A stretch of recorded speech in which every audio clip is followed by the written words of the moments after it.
নবদ্বীপের ঘর থেকে বেরিয়ে পড়লাম। নবদ্বীপটা একটু ঘুরে তারপরে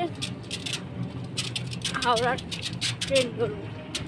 এই যে এখন আমরা টোটো ধরেছি, যাচ্ছি।